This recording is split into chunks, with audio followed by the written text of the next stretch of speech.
I do have a choice. Let me see how we put this. One about a message and one about a coastal erosion. I don't know what to come up with. I thought about it for a second. Can't think of anything.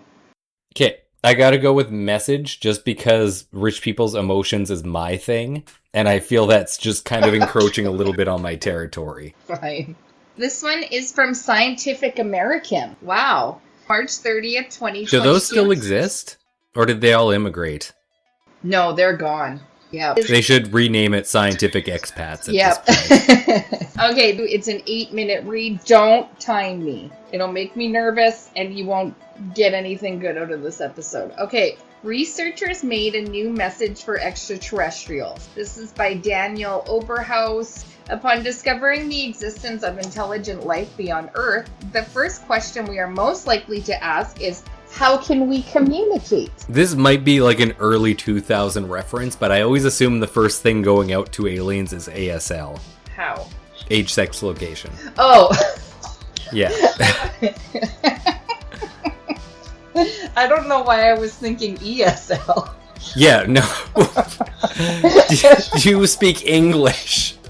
We should actually be blaring that out into the vacuum of space. That is like the most normal for us at this point. Hence my conclusion. Yelling as loud as possible, do you speak English? And if they send anything back, send the same thing back, but slower somehow. Yeah, and you say it like partially in a really bad accent. And of course, now that ASL has, I'm thinking of it, yeah, of course, ASL is going to be the question that we're asking. That's probably a really dated reference at this point. Anybody listening should know. I assume that's the target market.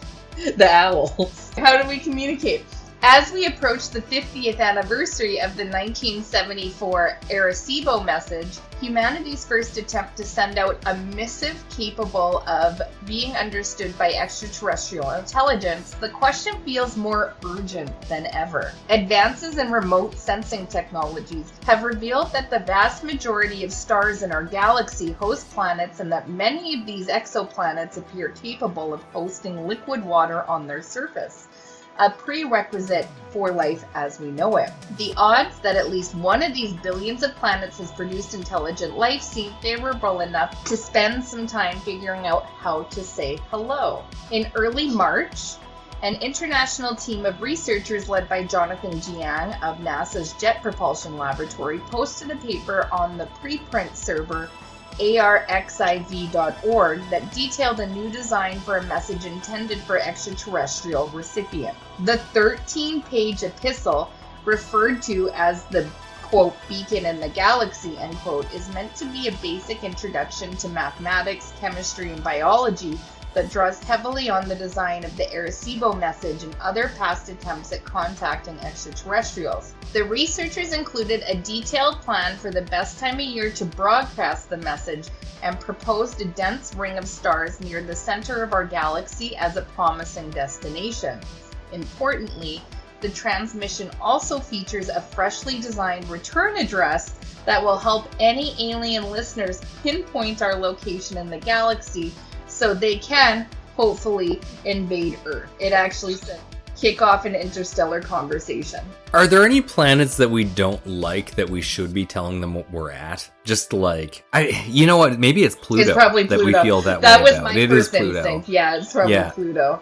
That we should be sending them to just to see if it's good. It's true. I like the way you think. I feel like they didn't do that, though. I feel like they told them exactly where we are. Yeah, yeah. And at the same time, too, if we sent them to Pluto, they'd probably figure out, hey, this is weird. There's this weird little tiny bad planet. Piece. Yeah, this is bad. And there's clearly a habitable planet over there that has giant skyscrapers on it. It's probably them that sent us there. We're kind of pissed now. And clouds. Yeah.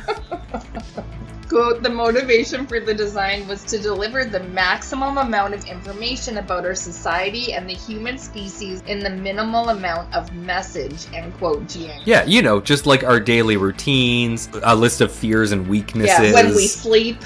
Kind of how we're shitty. But we love to go to war. Quote, with improvements in digital technology, we can do much better than the Arecibo message from 1974. end quote. Every interstellar message must address two fundamental questions: what to say and how to say it.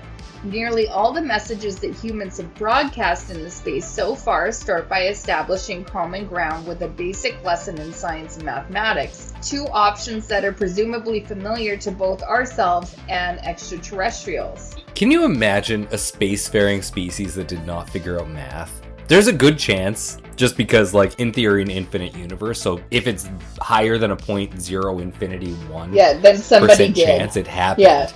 Yeah. Just by accident. And it's just like, yeah, no, it is. And it's just like the bros from high school that figured out interstellar travel. Either that or it's the fuck up that was just like figured it out and nobody knows how it works and they just got the one thing. And it's like, please don't break down because we don't know how I made this work. Or even further, a society that's been around for so long that they forgot math.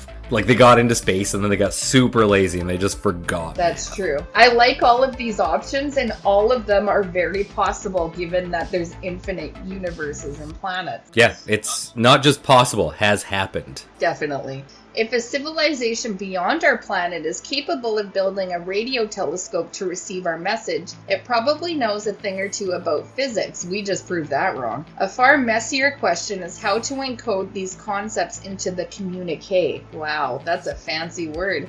Human languages are out of the question for obvious reasons, but so are our numeral system. Though the Whoa. Yeah. If science fiction, which leads all of our technologies, is to be believed, then basically everything speaks English. Yeah, we already proved like, that's that. just how we already it talked works. about that. That is our basic. It's just something. And Chelsea, I just need to warn you, we are now recording over 8 minutes. Do you think that they also don't say bear? You know what? There is probably at least one society out there that still has the word for bear. Probably. Just like the Spanish. They do say bear. Or their English is exactly the same as ours, except the original word for bear is bear, and they kept it and or changed it to a new word, which was the original word for bear. Anyhow. Both of those things exist out there. It's crazy. I've closed the tab, which is something I'm not used to doing. I feel really uncomfortable because I got the 8-minute warning. But I would like to say this is something actually one of my friends and I were talking about. He was studying in school about signage and how you communicate to someone in the future, for instance, of like a nuclear reactor, and say Earth ended. It went through a catastrophe and English is lost. How do you communicate danger? Well, and signs can't last that long. Like, they would weather too much to well, be able that's to true. break anybody. So how would you go about indicating that this is dangerous in a way that if language or natural disaster happened, that you would be able to? It's kind of the same concept, I think. How do you communicate with aliens? How do you communicate with future civilizations where everything is lost? And I do know one of the answers that they tried for conveying that this is nuclear material, stay away, is genetically modifying cats in the area to be not radioactive, but like glow when they come near the radioactiveness. And they would pass down like folk tales through society that if you see a glowing cat, to stay away from that. I thought you meant that they also taught the cats to talk and told them to stay away. We're going to teach cats English. There's no way that could go wrong. Exactly. Everybody speaks English. We already established that. Yeah. In the communication. Every society is just like seconds away from adopting it once they get smart enough. True.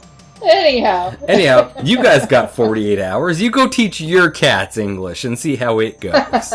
Bye. Anyhow, bye.